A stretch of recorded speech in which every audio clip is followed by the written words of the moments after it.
Recording in progress. Good morning. Charles and I talked a bit about if we were sharing a spiritual journey or a life story. And it made me think that spiritual journey is a bit like being on a river. You might be in a boat, you might be floating along, but the spirit is the river, and life goes on. On the shore, you might stop, but you can find your way if you make it back to that river. So, our spiritual story is our life story. Early on in life, my mother primarily was Christian. My father was pagan. I remember attending church, but my first spiritual experience was in 6th grade in science class when I learned about the Big Bang. I walked away from that class thinking God could be a speck of dust, and it changed everything because God was this man up in the sky. I wasn't hearing anyone else talk about mystery per se. So from that, I spent the next few years kind of in a discovery phase.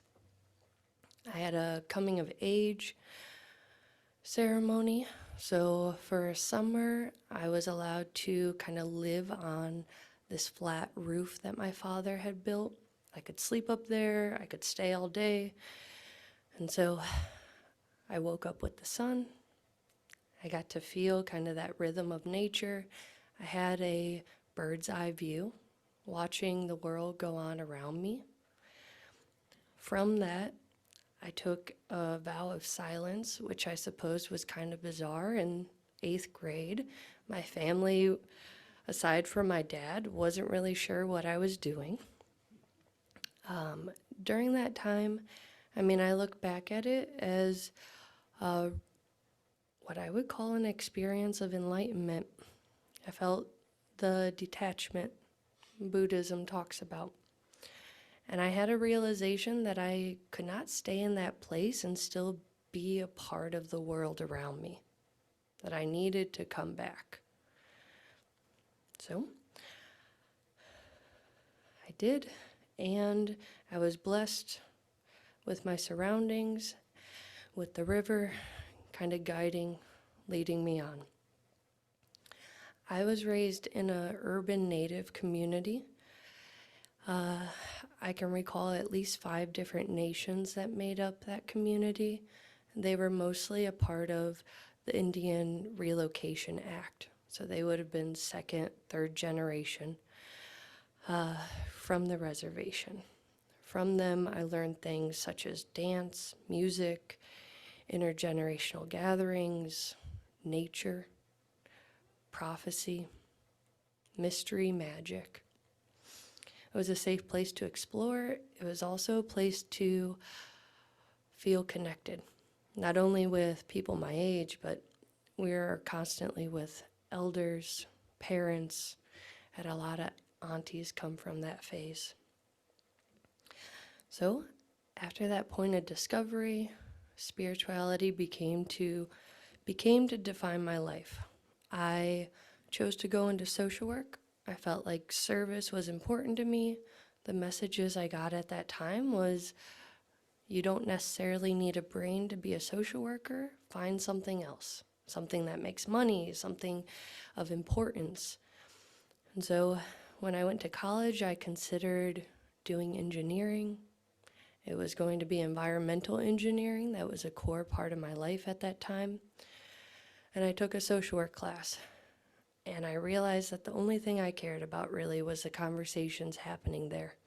They felt more important than math, more important than textbook science. So in college, I began to look for a code of ethics.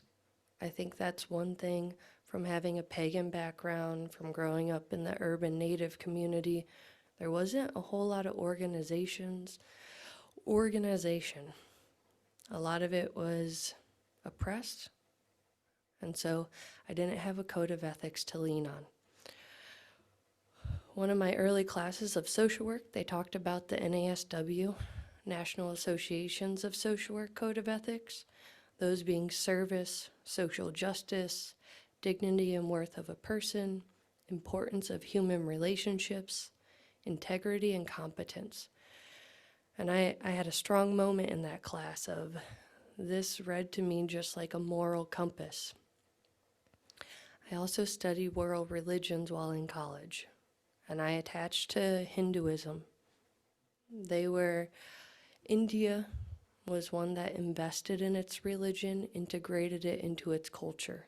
And so it had thousands of years to provide and develop things such as stages of life, ethical code, spiritual path, things such as detachment, the concept of Maya, that we are surrounded by illusion, called out to me, spoke to my own experience as a child.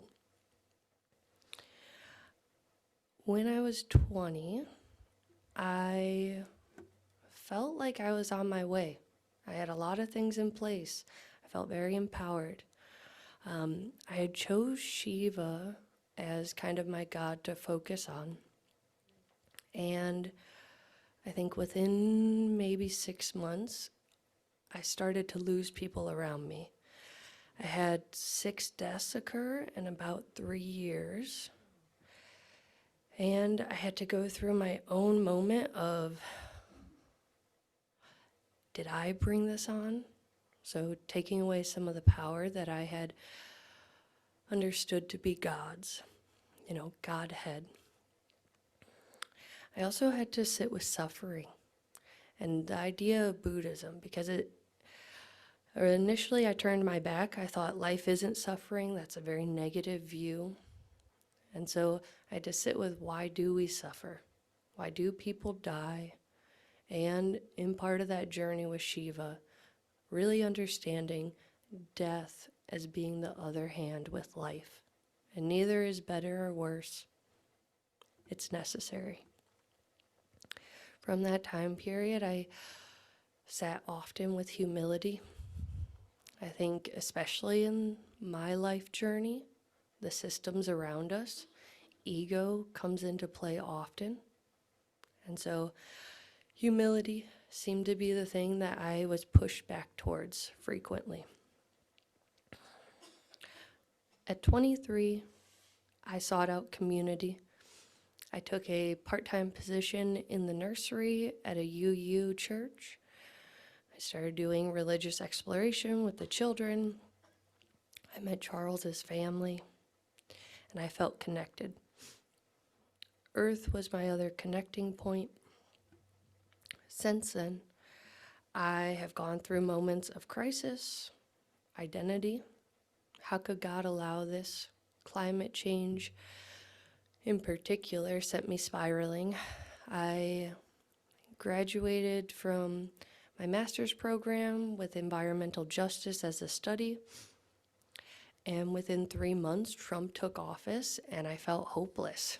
I felt like, what was I doing, and what are we doing? I learned patience.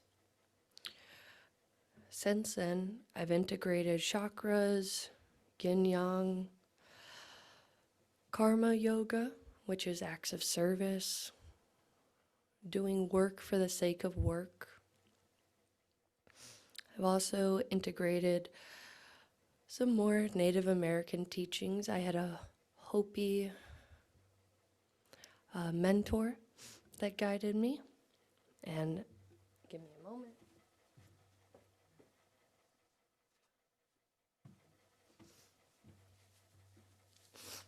The 7 grandfather teachings are courage, love, respect, truth, honesty, humility, and wisdom. I think that's the phase I'm currently in, is reflecting on those and sitting with my ethics. As I said, my spiritual journey is a lot like a river. It doesn't necessarily end, it just joins another one, maybe leads to the ocean, more water. It's currently unfolding. I'm interested to see where it goes next. Thank you. Recording in progress.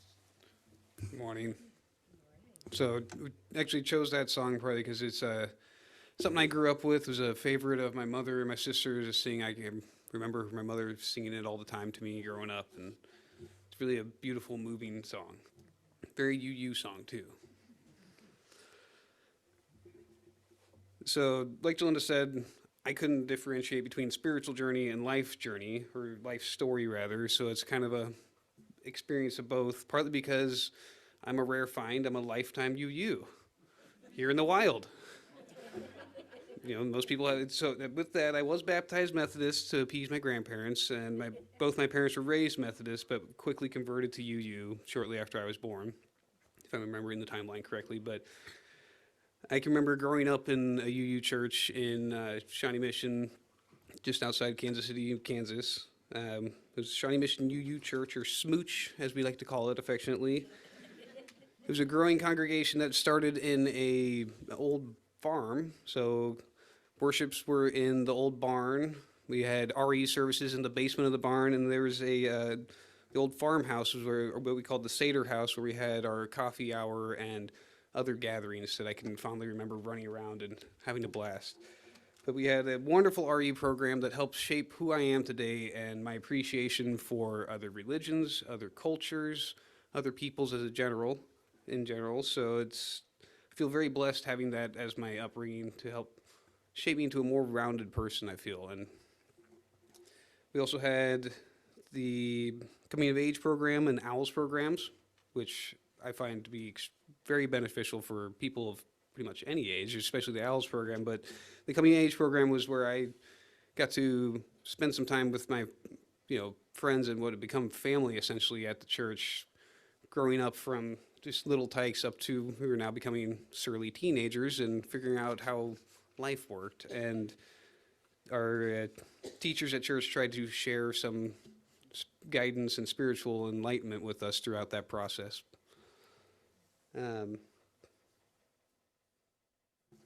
That was growing up from a young age. I was at church every Sunday, then some. I mean, my mom was the secretary of the church, so any days off where I would stay home sick, we'd go to church while she worked, and I would run around the church building and watch the same videos over and over again and things like that. So it was a very safe and loving environment that I hold dear in my heart. After the coming of age program, though, I quickly lost interest in religion and playing classical music on the cello and other things, and felt like sex, drugs, and rock and roll was the more intriguing life path. I did find spiritual experiences through music, which I still do to this day. Music is a huge part of our life together, and it really became more, I guess I'd say, a humanist at that point, following the belief that we're all just here for a short time, and then when we die, we rot in the ground. What else do I need to know? That's kind of where my thought process went at that point. Didn't really pay much more attention to what could be greater than life right now, which I think is pretty telling and similar to every teenager's experience. What's happening right now and to them is kind of the most important thing in life right now. But I really completely lost track of any spiritual growth after I had the birth of my son, Caden, when I was 17. My time was taken up by trying to finish high school and trying to raise a baby at the same time, which is nigh impossible without the help of family and other friends that were able to help get me through that. But that brought on some tough times in my life, such as the divorce from my first wife, whom I had Caden with. I met my second wife. We had a large family together with 6 kids that we were raising all together once we had my second son, Andrew. So that took up all of my free time, besides working 7 days a week as well. And things kind of moved to hell in a handbasket with that marriage after a few years, and basically had to run away from Kansas and get away to a new start and move to Denver with my parents to just, like I said, just restart everything. And it was there in Denver that I figured out I do need some sort of community and spiritual path, and the place that I could find that at was the church there, the First Unitarian Society of Denver, which was a wonderful urban community there just in the heart of downtown Denver, in a beautiful old church building. Had some beautiful moving services there, and quickly became a great place to make friends and show my children some of the things that they'd been missing, or I felt they were missing by not going through the RE program as the young age that I was. And we were going every Sunday, and again, then some, going for, I can't remember what it was, Vesper services on every once a month and things like that. So it was quickly where we found community and love and hope. There's also where, working in the nursery, I found my beautiful wife, Jolynda. So definitely seemed like it was a good place to be. And it provided that much needed outlet for rekindling the belief in the goodness of people that I'd kind of felt I'd lost at that time. As a family, we all continued to go to church and gather there regularly until COVID, and we all remember that kind of made things more difficult in all aspects, especially gathering together in these times that are so important. And I once again found myself losing interest and being distracted from anything spiritual at all. I still, well, I lost that kind of any sort of path of spirituality or making that a focus of my life. I've always had nature to fall back on as my spiritual,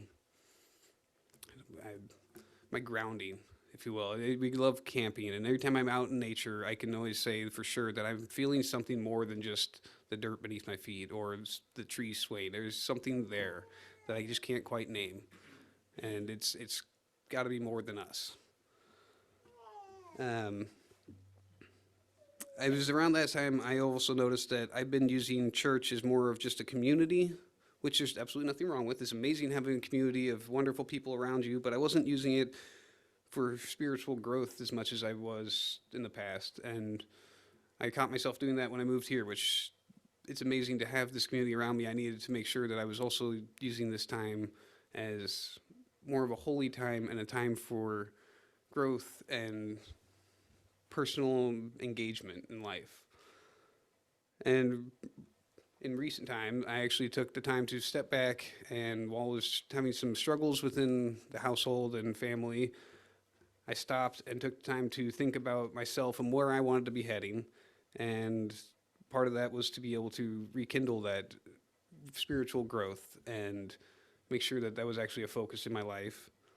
It opened up a whole new world of wonder. I mean, growing up, I learned little tidbits of every different religion. I feel like growing up in the UU community, which was amazing, got me that little bit of exposure. But I've just got so much more interest and desire to learn more about everything, especially Hinduism, with that being a huge part of Jolynda's life. And there's so much to be gained from the knowledge that these older world religions can share with us.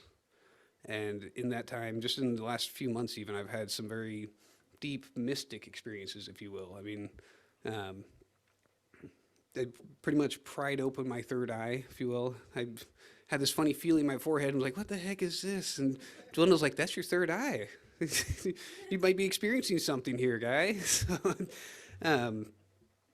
been taking the time to learn more about the chakras, and I can actually physically feel the energy flowing through me, and this is just an amazing new experience that I haven't really felt in my life up until this moment, and makes me feel excited and like there's more to be done and more to learn and more to do, and I just want to learn more and continue on this spiritual path that I keep picking up and dropping off. But that is also one of the wonderful things about being UU. It's not this hard, tried, true path of you must do this or you go to hell, which is a nice feeling. It takes out some of the guilt from it. As I stand right now, I still don't know what I necessarily believe entirely. I don't know to whom or to what to pray to, but I know there's something more than me, something bigger than us. I can feel it every day. So I'm not sure to whom I'm praying to, but I still want to engage in that practice. And I know it's more than just biological life and then we die now. that's that's where I stand now, is just this feeling of wonder, and having this amazing community around me of support has really helped me get there. And on that, we're going to move on to our sending song, number 134, Our World is One World.